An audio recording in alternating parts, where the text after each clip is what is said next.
turtii muraasa booddee walitti deebineerraa oduu qindeessiteef daraartuu guddaa galateeffannaa. Turtiin keenya har'aa waa'ee koronaa irratti xiyyeeffate boqonnaa dura tureera. Amma immoo namoonni umurii yeroo dheeraa jiraatan yookaan immoo umuriin isaanii gaafa dabalaa deemu rakkoo fayyaa akkamiitu isaan mudata kan jedhu walii wajjin ilaalla.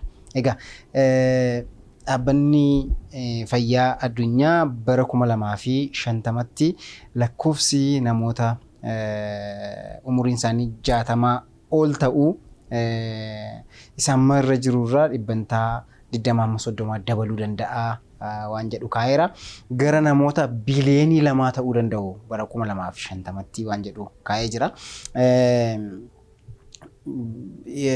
Lakkoofsi namoota umuriin isaanii 60 ol ta'e immoo biyyoota Awurooppaa gaafa fudhannu immoo lakkoofsi baay'een isaanii dhibbantaa 50 ol ta'an immoo namoota umuriin isaanii 60 ol ta'edha kan argisiisu. Kanaaf rakkoon chronic illness kan jennu biyyoota western rakkoo biyyoota westerniiti jennee dubbachaa turre. Kun immoo sababii umurii akka ta'edha. Dhiibbaa dhiigaa, sukkaaraa akkasumas dhibee onnee fi dhibeelee morgaa wajjin wal qabatan garaagaraa sanaan kaa'amaa ture. Aging ittiin jenna afaan meedikaalaatiin umurii dheerachuu jechuun maal jechuudha? Umurii dheerachuu keessa immoo fiiziyooloojii fi anaatoomiin keenya yookaan immoo sirni fayyaa keenya, sirni qaamaa keenya akkamitti jijjiirame isarraa jalqabne? Umurii dheerachuun illee eebbadha.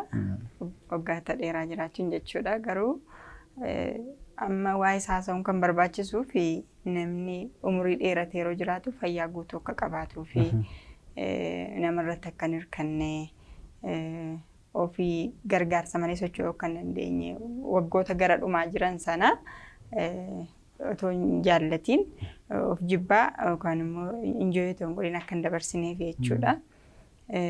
Umurii dheerachuu jechuun kutaan qabu asii kanaa oltu dheeraadha jennee wanta kaasnu hin qabnu garuu akka fayyaatti umuriin gaafa 50 darbu 55 gaafa ta'u dhiiraaf dubartii irratti adda addaa dhibeewwan tokko tokko dhufuu jalqabu. Namumti dura fayyaa ture fakkeenyaaf gaafa mana yaalaa dhufu wantoota akkas akkasii fi mirmaraa godhatu jedhama. Maaliif umuriin isaa akkas gadi ta'eef qofa jechuudha. Egaa 50 yookaan 55 cut off point yookaan bakka itti namni umuriin isaa dheerateera jennu otoo hin ta'in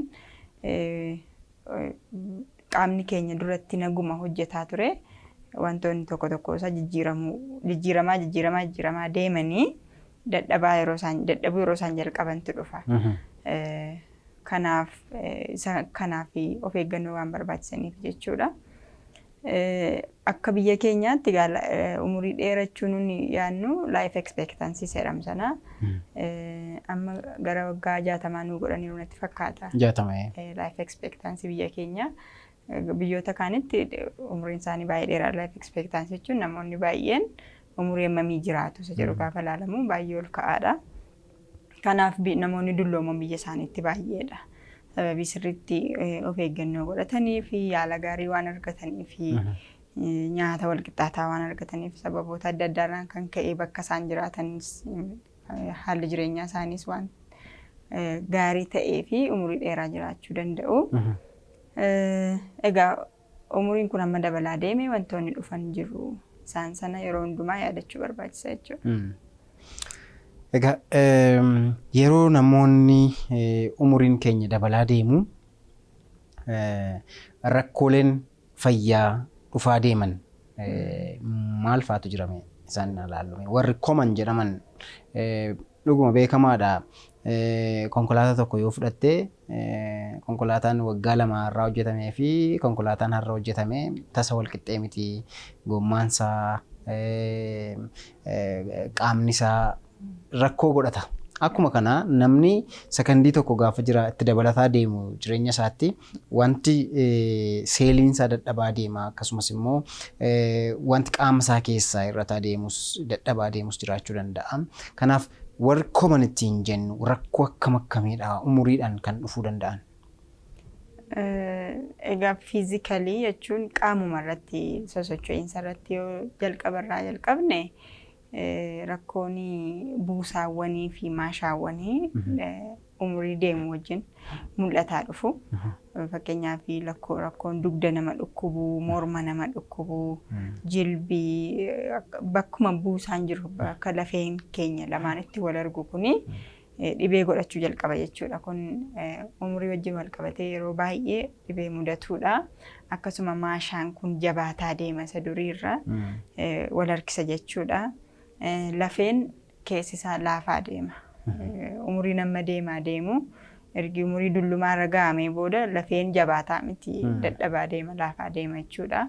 Kanaaf salphaatti cabuu kufanii salphaamatti meelachuu dhufuu danda'a.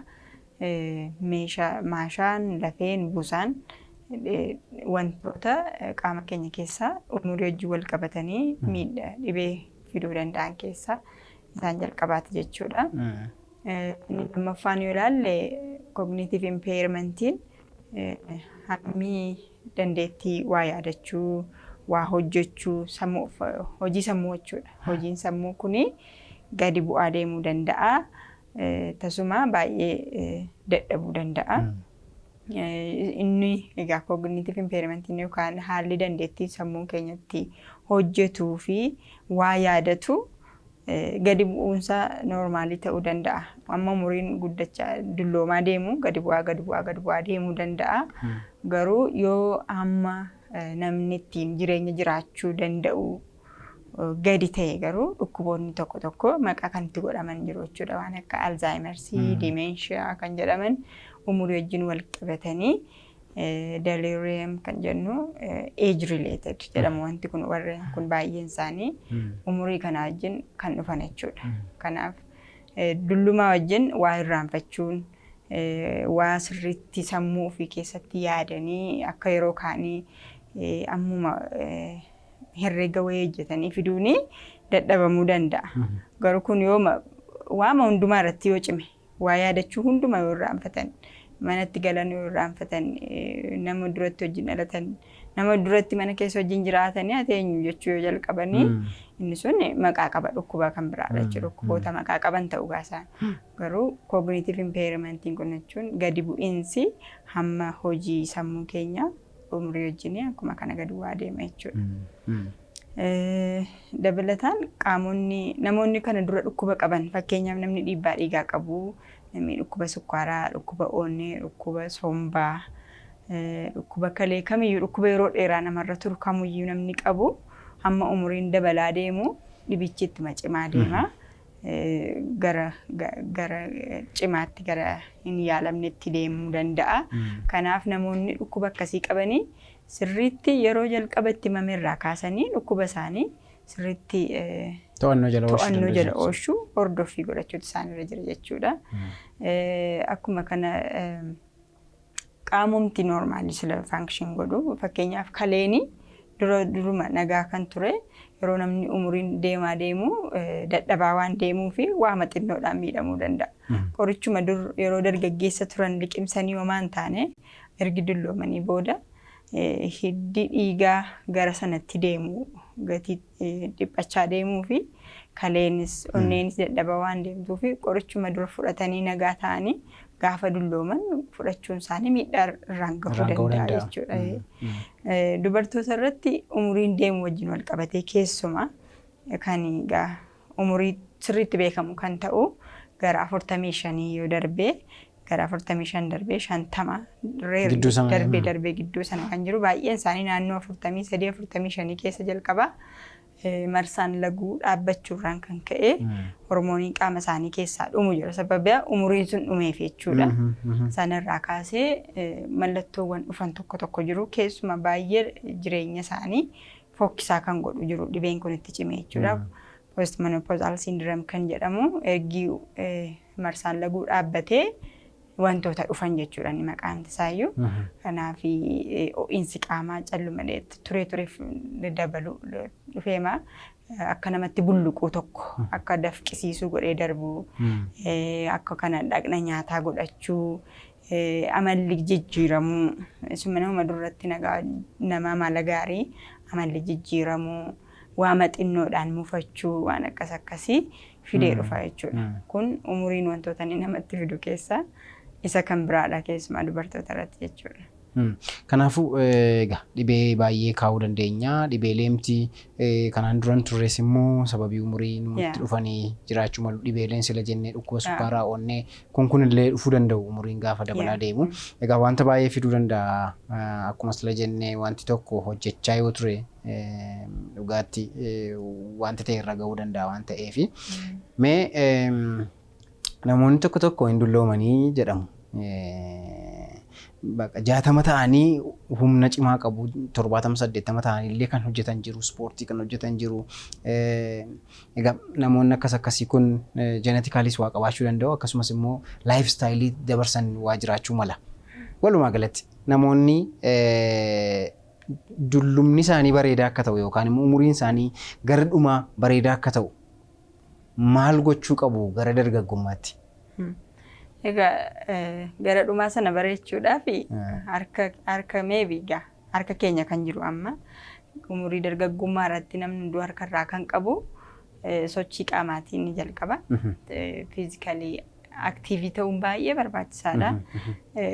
Walumaa galatti biyyuma kana keessatti yoo agarre namoonni dulloomoon qotee bulaa illee yoo ta'anii gara dargaggummaa isaanii ergi gara 40 keessa 50 keessa sirriitti gatii socho'anii fi hojiin isaanii hojii humnaa waan ta'eef dulluma keessallee isaan ciccimoodha. Asuma fakkeenyuma yoo fudhanne jechuudha.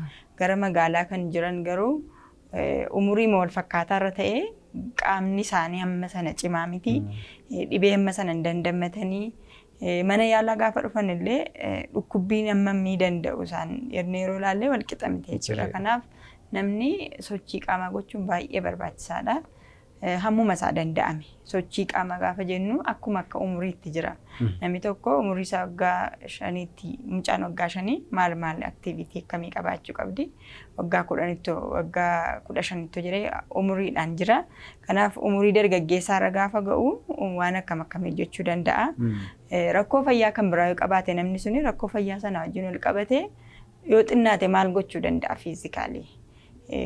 Sochii qaamaa hammamii hojjechuu danda'a kan jedhu gatii jiruu fi namni amma danda'etti sochii qaamaa gochuu danda'utu irra jira jechuudha. Isa fuulduraa sanas yaaduudhaan. Kun qaamni keenya jabaata akka ta'u nu godhaa dhukkuboota baay'ee irraa nu eegaa. Sammuun keenya sirriitti akka hojjetu godhaa. Guyyootuma har'a dabarsinullee aktiiviliitii akka itti gammannee dabarsinu taasisa. Faayidaan fiizikaal aktiivitii yookaan sochii qaamaa baay'eedha. Kanaaf inni isa jalqabaati inni lammaffaan nyaatadha. Nyaata irratti baay'ee ilaalcha gochuu barbaachisa. Amma danda'ametti nyaata walqixxaataa jenna egaa. Nyaata walqixxaataan pirootiinii kan qabu, kaarboohayidireetii yookaan wanta annisaa kennu kan of keessaa qabu. Akkuma kana liipidii immoo waan akka zayita keessaa darbee wanti akka cooma qabu yoo keessa bu'e waan akka faatii jechuudha. Isarraa argachuu dandeenya. Kanaaf akkuma kana kuduraa fi muduraa nyaatota keenyatti dabaluu qabna jechuudha. Amma danda'ametti wanta humni ofii danda'u jechuudha. Kanaachi garuu nyaatonni sasalphaan birrii baay'ee nama baasisne jiru. Fakkeenyaaf pirootiinii argachuudhaaf foon ta'uu hin qabu. Baaqelaan, atariin, phaaphaaliin adda addaa hundi isaanii pirootiinii of keessaa qabu. Kanaaf namni foon bituu hin dandeenye baaqelaa bitachuu danda'a, atarii bitachuu danda'a. Kanaaf wantoota pirootiinii of keessaa qaban biqilaa irraa argaman gatii isa sanarraa gadi ta'een argachuu danda'a jechuudha. Akkuma kana warra kuduraa fi muduraa hamma danda'ametti nyaata ofiitti dabaluun barbaachisaadha. Wantoota sukkaara baay'ee of keessaa qaban ofirraa fageessuu qabna. Baay'ee egaa sukkaarri nama dulloomsa jedhu. Warri adii? Sukkaarri nama dulloomsa jedhu. Kanaaf sukkaarri dulloomsuu isaa qofa miti dhibee adda addaa baay'eef nu saaxila. Sukkaarri baay'achuun isaa sababni isaa baay'ee nyaanna taanaan amma ta'e hin fayyadamna annisaa ta'a inni hafu garuu hin kuufama. Alzheimersiif yookaan rakkoo irraanfachuu gara booddee fi baay'ee saaxila nama baasa jedhama. Kuufamuun suni dhibee adda addaaf nu saaxila jechuudha. Kanaaf wantoota keessumaa firii shuugar kan jennu of keessaa qaban sukkaaruma akkasumatti keessatti argamu baay'ee hir'isuu barbaachisa. Wantoota akka lallaafaa sukkaara kan of keessaa qaban jechuudha. Wantumti baay'ee sukkaaraan hojjetamu otoo baay'ee hir'ifamee fayyaa keenyaaf barbaachisaadha. Inni kan biraanii namni dhibee kan biraa qabu dhibee yeroo dheeraa qabu sirriitti dhibee isaa hordofii gochuu barbaachisaa. Namni humti har'a dhibee hin qabne garuu regularly physically maalodha medical check-up barbaachisa. Qorannoo fayyaa waliigalaa dhaqee godhachuu barbaachisaa jechuudha. Yoo xinnaate waggaatti al tokko WHO yookaan dhaabbanni fayyaa addunyaa kan inni recommendii godhu akka kanatti yoo xinnaate waggaatti al tokko hakiima bira deemnee check-up guutuu gochuu barbaachisaa. Nun dhukkubne jechuun fayyaadha jechuudha. Kanaaf mallattoo hin qabnu yoo ta'e fayyaan keenya rakkoo jiraachuu danda'a. Kanaaf dhaqnee al tokko waggaatti yoo xinnaate al tokko ilaalamuudha. Yoo wanti sirriin taane nutti dhaga'ame immoo dafnee yeroo sana ilaalamuu barbaachisaadha.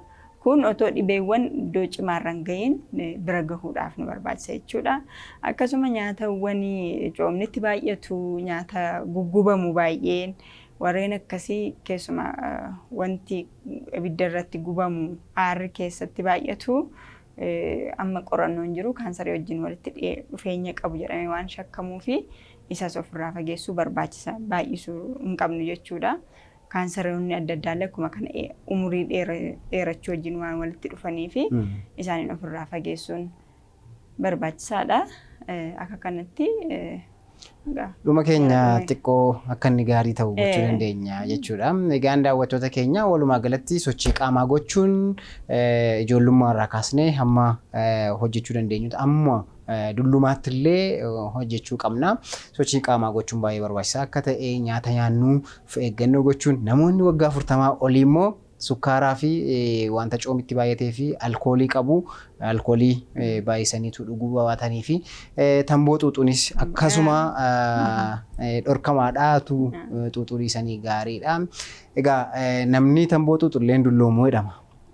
Sababiin isaa dafee du'a waan ta'eef. Kanaaf eeggannoo yoo goone bara dullumaa keenya bareechuu dandeenya. Warri umuriin keenya sokkesii ammas sochii qaamaa garaagaraa gochuudhaan ofii keenya hamma jiraannu gaarii goone jiraachuu dandeenya jechuudha. Waan nu daawwattaniif galata guddaa qabdu. Gaaffii kamiyyuu qabaattan 7024 irratti bilbiltanii dooktaroota keessan mariisisuu dandeessu. Torban sagantaa biraatiin walitti deebina. Hamma torbanitti fayyaa ta'aa.